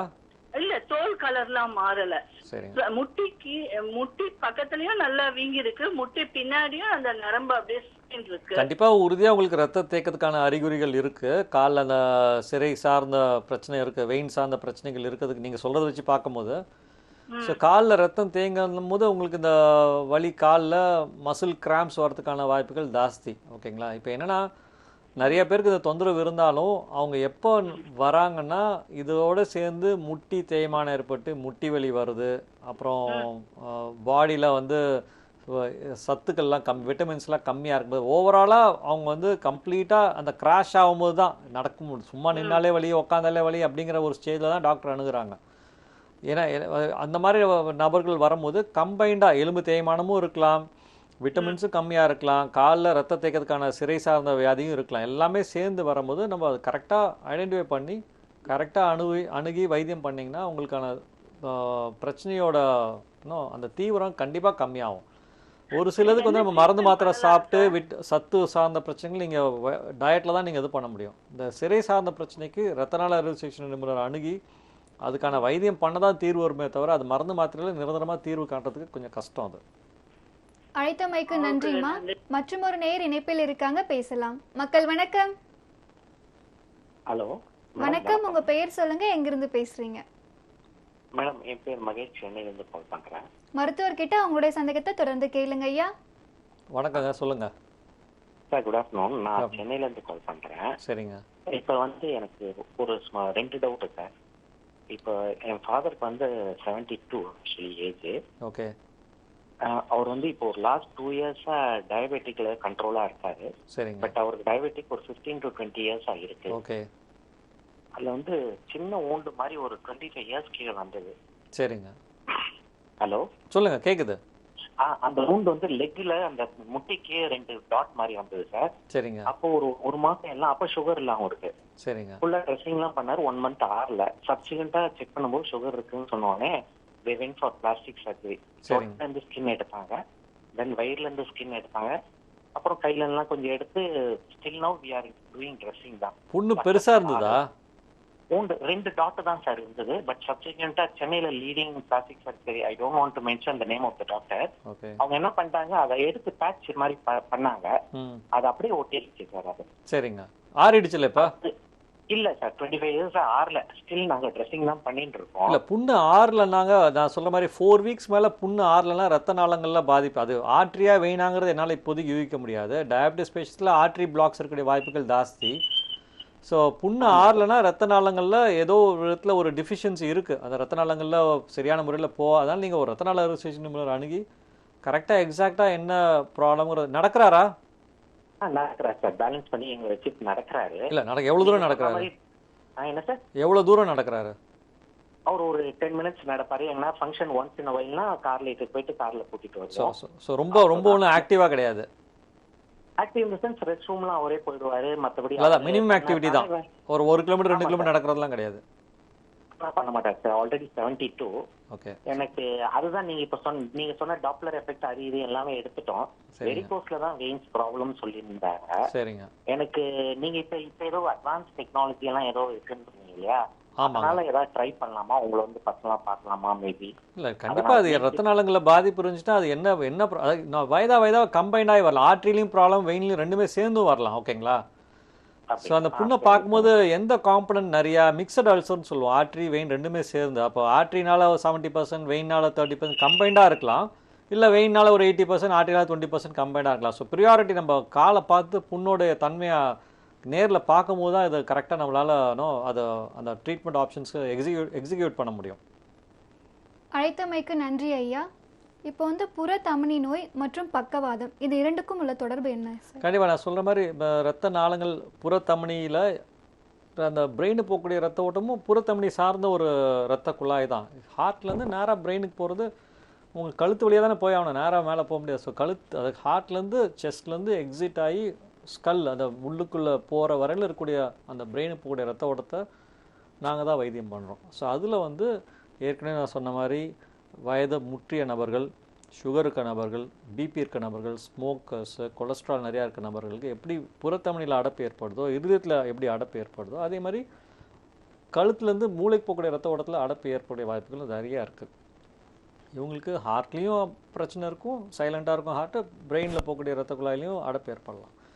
இப்போ முக்கால்வாசி வந்துட்டு எப்படின்னா நான் சொன்ன மாதிரி இந்த ஹை ரிஸ்க் இருக்கக்கூடிய நபர்கள், 50 வயசுக்கு மேலே சுகர் இருக்கவங்க, ஸ்மோக்கர்ஸ், பிபி இருக்க நபர்கள், கிட்னி ஃபெயிலான நபர்கள், ப்ளஸ் ஹார்ட் அட்டாக் வந்த நபர்கள்லாம் ஸ்க்ரீனிங் டெஸ்ட்டில் நம்ம இதை ஸ்க்ரீன் பண்ணும்போது இது வந்து வெளிநாடுகளில் மேண்டேட்டரியாக பண்ணி ஆகணும் ஸ்க்ரீனிங் போனால். ஓகே, அப்பயே கண்டுபிடிச்சிருவாங்க. இப்போ ஸ்ட்ரோக் வந்ததுக்கு முன்னாடியே கண்டுபிடிச்சிருவாங்க. நம்ம நாட்டில் எல்லாம் வந்ததுக்கப்புறம் தான் பார்க்குறோம். இப்போ இல்லைன்னா ஸ்ட்ரோக் வரதுக்கான அறிகுறிகள் வந்து ஒரு சிலருக்கு வந்துட்டு பேனா பிடிக்க முடியாமல் வீக்காக இருக்கலாம். இது வந்து ஒரு சில நிமிஷங்கள் இருக்கலாம், திருப்பி சரியாயிடலாம். பேனா பிடிக்கிறது வீக்காக இருக்கலாம், அப்புறம் கொஞ்சம் ஒரு 20 மினிட்ஸ் ஒரு 1 or 2 hours கழிச்சு பார்த்தா நல்லபடியாக ஆகிடும். கண் பார்வையில் அங்கங்கே புள்ளியாக கண் பார்வையில் மங்கலாக இருப்படலாம். அது ஒரு 1/2 hour 1 hour இல்லை 3 hours 4 hours 6 hours சரியாகலாம். Transient ischaemic அட்டாக்ஸ்ன்னு சொல்லுவோம். அப்புறம் குரல் ஸ்பீச் வந்து இது பண்ணலாம், ஐ மீன் டிஃபிகல்ட்டி இருக்கலாம். அப்போ அந்த மாதிரி இருக்க நபர்கள் வந்து கொஞ்சம் நேரத்தில் இருக்கும் போக நார்மல் ஸ்பீச் வந்துடும். இதெல்லாம் வந்து ஸ்ட்ரோக்கு வரக்கூடியதுக்கான ஒரு அறிகுறிகள், முன்கூட்டியே வர அறிகுறிகள். ஸோ இது வந்து எப்படின்னா அந்த ரத்த நாளங்களில் அந்த மூளைக்கு போகிற ரத்த நாளங்களில் கொலஸ்ட்ரால் பார்ட்டிகல்ஸ் அது வந்து நவுந்து போய் இல்லை சிறிய பிளட் கிளாட்ஸ் வந்து அந்த இடத்துல அடைப்பு ஏற்பட்ட இடத்துல உள்ளுக்குள்ளே ஸ்டேபிளாக அடைப்பு ஏற்பட்டு ஒரு மாதிரி கட்டி போய் நிற்கலாம். இல்லைனா அந்த அடைப்பு ஏற்பட்ட கொலஸ்ட்ரால் வந்து அன்ஸ்டேபிளாக நவுந்துட்டே இருந்ததுன்னா ரத்தம் உறைஞ்சி போய் ஸ்ட்ரோக் பிளட் கிளாட் ஆகி ஸ்ட்ரோக் மேலே போய் பிரெயினில் அடைக்கும் போது ஸ்ட்ரோக் வரலாம். ஸ்ட்ரோக் வர நபர்கள் நான் சொன்ன இந்த சிம்டம்ஸ்லாம் இருந்து ஒரு 6 மணி நேரத்துக்குள்ளே வந்துட்டாங்கன்னா எந்த இடத்துல வந்து நம்ம அடைப்பு ஏற்பட்டிருக்கோ அதையும் சரி பண்ணி அந்த ரத்த நாளங்கள் உள்ளே போய் பிளட் கிளாட்ஸ் பிரெயினில் போன அந்த பிளட் கிளாட்ஸையும் உள்ளே போய் எடுக்கிற அளவுக்கு இப்போ கருவி உள்ள மூளைக்குள்ளே போய் அதை வெளியில் எடுக்கிறது அந்த மூளையோட பாதிப்பை தீவிரத்தை கம்மி பண்ணுற அளவுக்கு வைத்திய முறைகள்லாம் வந்துச்சு. 6 ஹவர்ஸ்க்குள்ளே நான் சொன்ன சிம்டம்ஸ்லாம் இருக்க நபர்கள், ஸ்ட்ரோக் வந்த நபர்கள் இதுக்கான ஹாஸ்பிட்டலுக்கு வந்தாங்கன்னா ஸ்ட்ரோக்லேருந்து நம்ம கம்மி பண்ணுறதுக்கு வாய்ப்புகள் இருக்குது. இது வந்து வந்ததுக்கு அப்புறம் நான் சொல்கிறது. வருமுன்னே நம்ம இதெல்லாம் காக்கிறது தான் இன்றைக்கி இருக்கக்கூடிய ஒரு முறை. அது வந்து நம்ம வந்து முன்கூட்டியே ஸ்க்ரீனிங் டெஸ்ட் வரும்போது கண்டுபிடிச்சி அவங்க ஸ்ட்ரோக் வரதுக்கான வாய்ப்புகளை கம்மி பண்ணலாம். இது வரைக்கும் ரத்த நாளங்களில் ஏற்படக்கூடிய பிரச்சனைகள், தமனிகளில் ஏற்படக்கூடிய பிரச்சனைகள் பற்றி சிறப்பாக தெளிவாக விளக்கம் அளித்ததற்கு நன்றி. நன்றிமா. இன்றைய நிகழ்ச்சி உங்களுக்கு மிகவும் பயனுள்ளதாக அமைஞ்சிருக்கும். இத்துடன் மருத்துவ நேர நிகழ்ச்சி நிறைவடைகிறது. இதே போன்று மற்றும் ஒரு நிகழ்ச்சியில் உங்களை சந்திக்கிறேன். நன்றி, வணக்கம்.